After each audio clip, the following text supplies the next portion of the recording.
Hi everyone, this is Dave from Pandora Prime Recon, and we're here with my third video on how to play the Warhammer 40K CCG by Sabertooth Games.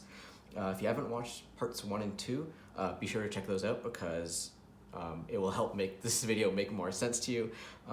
Because in the first part of the video, we covered the objective of the game, aka how to win, as well as the turn order, and in part 2, we also went over the 3 card types and how they're going to help you win the game and how they help you, build your deck and contribute to your overall strategy. So you'll see here that I've set up a board, and what I'm going to be doing for this video is walking you through kind of the basic motions of a battle, as well as some keywords and abilities that you're going to encounter during the battles as you play your game, and what they mean and how they affect you and how they'll influence you and your opponent and how you play the game. So we're going to pretend that this is the 4th turn of the game. You'll see that the Space Marines are playing against the Orcs, and each faction, each player has taken 2 sectors. So in terms of victory points, the Space Marines player has 26 victory points, and the Orcs player has taken 28 victory points. And since this is the 4th turn, this is going to be the only battle of this turn because this is the only sector. So what it means is that it's going to be make or break for specifically the Space Marines player, because right now the Orcs player has a victory point advantage. If the Orcs player denies this sector, the Oberon Hive City, to the Space Marines player, they win on victory points. However, if the Space Marines player wins this sector, they'll have the 3 sectors needed to win the game. And so since this is the first battle and the only battle of this turn, this is going to be chosen by the defender by default. And as you'll know from the previous videos, if the defender chooses the first battle, then it's going to be the attacker who takes the first battle action.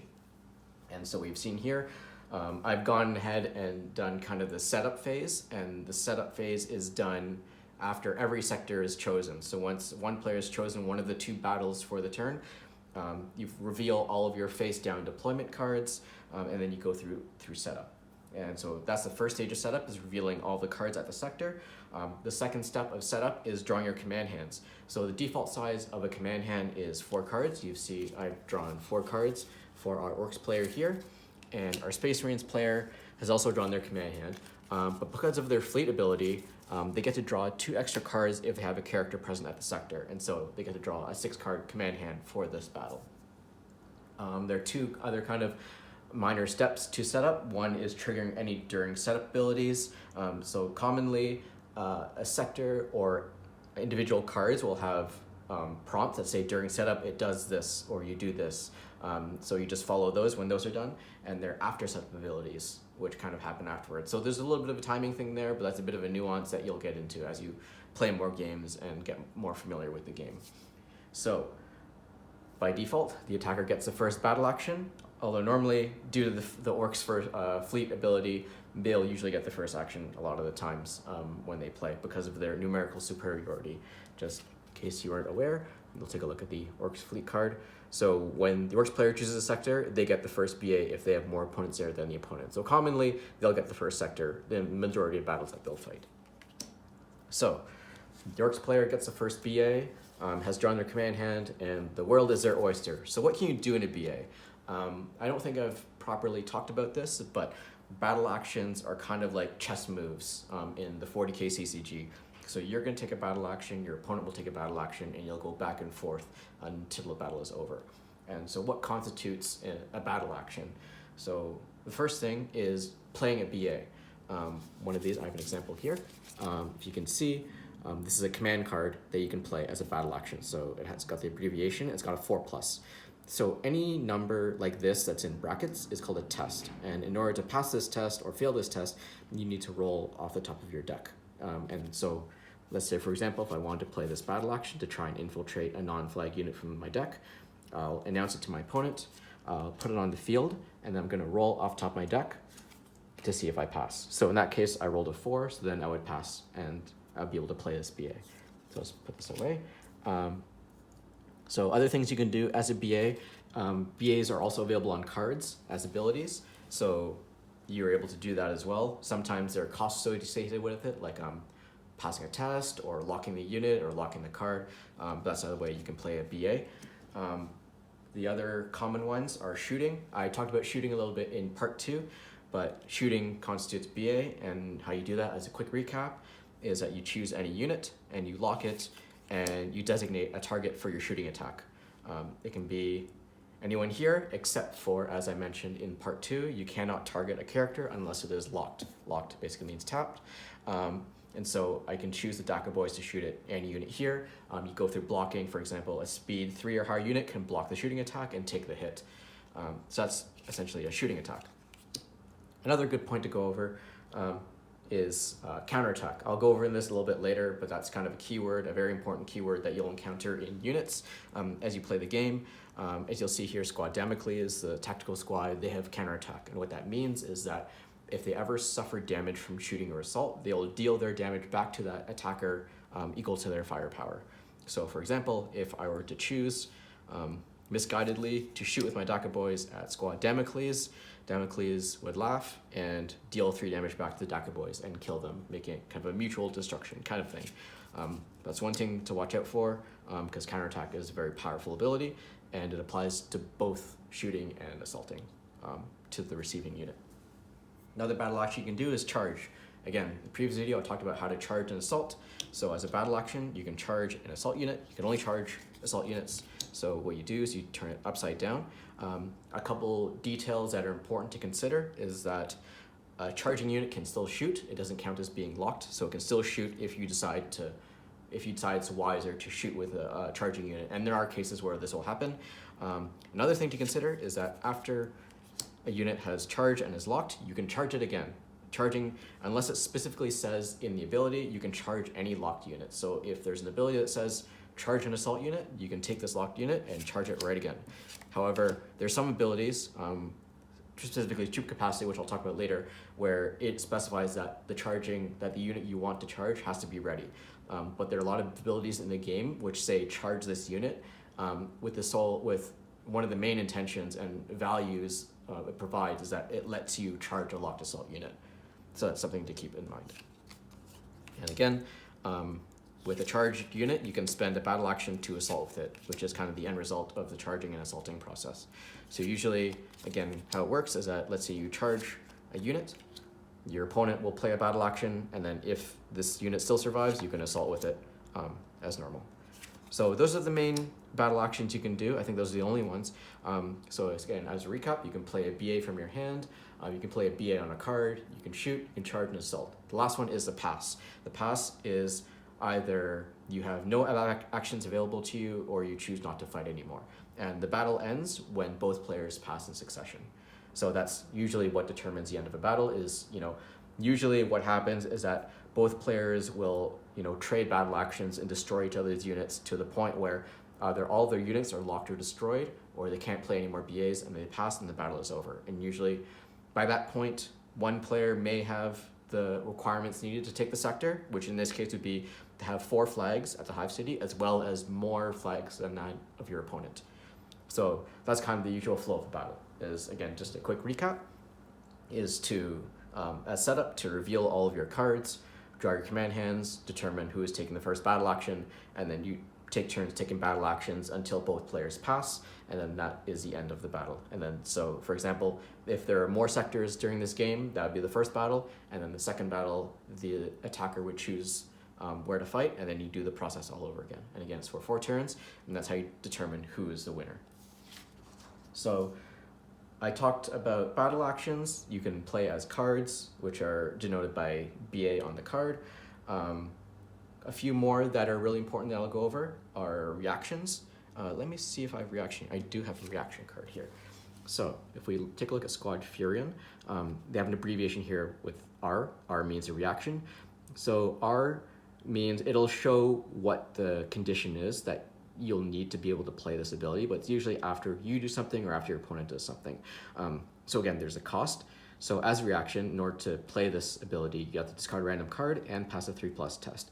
But after your enemy assaults, you can charge this unit. So this is kind of the clause you'll need to satisfy after your opponent assaults. And so after they do, you can discard a random card, pass a 3+ test by rolling, and then charge this unit. So again, remember what I mentioned a few minutes ago about how charging abilities can apply to lock units? That's specifically why this ability is good. Otherwise, there's no real point to it. But actually there is. There is actually a twofold. One is that you don't need to spend battle action to charge this unit. So let's say after an Orcs player assaults, you can react by passing the test, discarding a card, and then charging as a reaction. And as you're following battle action, you get to assault. So you get to speed up the process. But the other kind of benefit is if Squad Furion is either locked or is already assaulted, and your opponent assaults again, you can use this ability to charge this unit again. So that's why, firstly, why you have to pay such a steep price to charge this unit. But again, that's why this ability is quite good. So there's the reactions. You'll counter a lot of reactions in a lot of factions over the course of playing the game, especially with Chaos. Chaos is very good at reacting to almost anything you do and punishing you for it. But to a certain extent, most, if not all, factions have reaction abilities that kind of lets you get the jump on your opponent or to kind of speed up your play. Because usually the kind of pace of play is like, I take a battle action, you take a battle action, and you go back and forth. So anything that kind of lets you sneak in actions in between is usually good. And kind of, if you're familiar with tempo in Magic or Hearthstone or other kind of digital card games, that's a good way of gaining tempo, is to kind of take reactions, to kind of take extra actions to speed up your strategy. So we've covered battle actions and reactions. Tactics are also very important, and you'll find them very common in many races. Tactics are usually used either in, as you can see with the T here, they're either used in shooting or assaulting. But generally, I believe you can play them in most battle actions if you just need to spend a card in your hand, but they're used usually to modify the statistics of either the attacking or defending unit. As you'll see here with Apothecary Singa, he has a couple of tactics available to him. So one, he can lock. So let's say an opponent shoots at my Squad Damocles, for example, as we stated in a previous example. What you can do is that you can lock Apothecary Singa to give any infantry unit +1 armor. So Squad Damocles is an infantry unit, so you'll get to give him the armor boost. And as a subsequent ability, while Apothecary Singa is locked, you can discard a card with a die of 3+ to give any infantry unit another +1 armor. And the thing to note with tactics is that as long as you can pay the cost and satisfy the requirement, you can use it as many times as you want. That's why Apothecary Singa is, although he's a common, he's probably one of the best characters available to Space Marines, because you can use that extra large command hand to keep all of your units alive. So there's tactics. Again, you'll see a lot of these tactics throughout the game to either boost armor, boost firepower, reduce armor, that kind of thing. So something you'll encounter quite often. And second last are modifiers. And modifiers, you'll see here, are denoted by M. And modifiers usually affect die rolls. So you can see here with the mech boys, you can choose to destroy the mech boys to make any roll a 6. A lot of modifiers that add or subtract to rolls. Unlike tactics, however, modifiers can only be used once. Even if you can use it many times, if you satisfy the requirements, you can only use it once per ability. And so you'll see them on cards, like as on the mech boys. You'll see them as modifiers in your command hand. You can play them to add or subtract to rolls, but they function similar to how tactics affect unit statistics. So modifiers are to help you pass die rolls, or to make your opponent fail die rolls, that kind of thing. Lastly, we have events. Events, I don't have any here, but I'll show you this one really quick. So let's say this is Balthiel's Death Company. So when it's in your command hand, you have to play this as an event. So events are abilities that trigger at the end of a battle after both players have passed. So when both players have passed, each player plays their events. And so this is normally constituted to be a downside, because you have to pass quote unquote a 3+ test, but if you pass a 3+ test, you get -1 flag. So you kind of want to fail this test because you don't want to get -1 flag, because that will significantly reduce your chances of winning. But there are a lot of events, not only as command cards, usually they're tacked onto very powerful cards to give them a downside, but you'll also find events on cards, and either as benefits or as kind of detriments to influencing whether or not you're going to win a battle. So just keep an eye out for events, because they're going to trigger, and you got to watch out for them. And I believe that's all of the abbreviated keywords. So we covered battle actions, reactions, tactics, modifiers, and events. I believe that's everything for that. A few more keywords you want to keep in mind. As I mentioned, lock means tap, so locking means to turn it sideways. to rally unit, B to make it ready again. So ready means, it basically means untap. So this is ready, this is locked, and then ready again. Rally means to untap.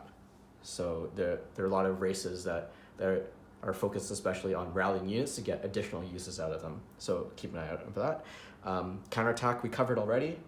Again, a counterattacking unit will deal damage back to its attacker equal to its firepower. Troop capacity is another keyword to keep an eye out for, especially if you're playing assault units. What troop capacity means is that you can choose to lock the troop capacity unit to charge a number of ready infantry assault units equal to the value. So for example, the Rhino has troop capacity 2, which means that you can, as a battle action, you can lock the Rhino to charge 2 ready infantry assault units. They can't be locked, and you can charge up to the number, I think. I believe it's up to the number. So troop capacity units, usually the most common number is 2, just because it gives you additional benefit. If there's a troop capacity 1 unit, there's probably an additional benefit attached to it. The most, I believe, is 3 or D6. There are a couple units, I think 1 or 2 units with D6 troop capacity that lets you charge many, many units. So because we know that assaulting is generally a slower process, it takes 2 battle actions to complete a standard assault. Troop capacity helps you gain some tempo if you're an assault-oriented deck. Yeah, so we covered ready units, locked units, we covered rallying units, counterattack, troop capacity, infiltrate is one more. Again, I don't have one here, but I'll show you the gray and clean one really quick. Just trying to flex because this card's really good. So as a command card, it has, as a battle action, you have the passive 4+ test, but if you do, you infiltrate it. So infiltrating means you take it from wherever it was before and you put it at the current sector. So there will be cards that infiltrate from your hand. There will be cards that infiltrate from other sectors. Infiltrating is a very powerful ability to give you fresh units at the sector, and generally you want to highly value that ability because, again, most battles in 40K CCG are kind of battles of attrition. So any way you can kind of get fresh bodies onto the field, either by infiltrating or rallying units, will give you kind of an edge as you fight that battle. So always keep an eye out for infiltrating, especially there are a lot of reactions that infiltrate as well. So keep an eye out for that because those kinds of reactions can swing a battle a lot. So either you want to take advantage of them or keep an eye out if your opponent is trying to take advantage of them. So infiltrating is a very strong mechanic that you should use if it's available to you. I believe that covers all of the keywords and abilities I wanted to cover. There may be 1 or 2 niche ones I've forgotten about, but I hope that kind of fills out the rest of the gaps that I missed in kind of explaining the mechanics of the game, the flow, the turn order. Yeah, I hope this you find it of some use. And again, if there are any kind of missing details, you're always happy to check out the rulebook. There will be a link to the rulebook PDF in the description, and you can also check out my blog, Pandora Prime Recon, to find the latest version of the 40K CCG rulebook. So again, I hope this 3-part series helped you understand the game a little bit better. Always happy to answer questions. And you're free to check out my blog, pandoraprimerecon.com. Again, like this video if this helped you. Subscribe if you want to see more of this stuff. And again, this is Dave from Pandora Prime Recon, and thanks for watching.